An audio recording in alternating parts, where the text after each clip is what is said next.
حضرت ابو بکر صدیق رضی اللہ تعالیٰ عنہ آپ کی شان کہ آپ جب خلافت سنبھالی نا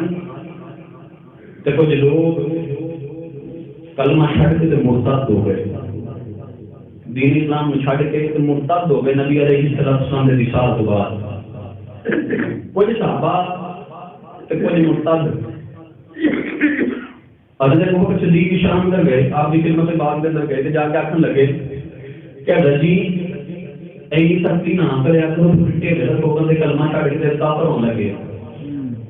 سارے بھی معاملہ بن جانا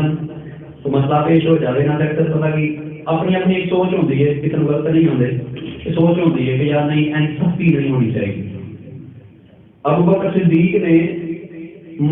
مسائل پیش کیتے، لوگوں دے گئے، لوگوں نے قبول نہیں کیتا، کیا اینی سختی اسلام کے اندر سانو بارے چ نہیں، کلمہ چھڈیا تے مرتد ہو گئے، کلمہ چھڈ کے مرتد ہو گئے۔ حضرت ابو بکر صدیق نے گلا پیا ہوندا ہے کہ ابو بکر تھوڑی نرمی کاری حال ہو کہ کلمہ چھڈ کے مرتد ہونے نے پے۔ ابو بکر صدیق نے فرمایا تم کیا کہتے ہو کہ میں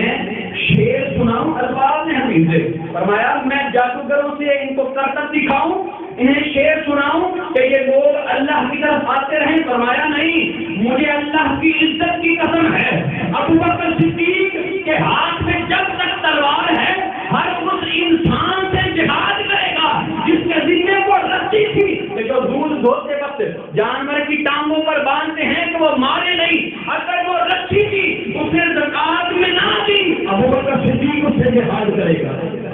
ابو بکر صدیق اس سے جہاد کرے گا۔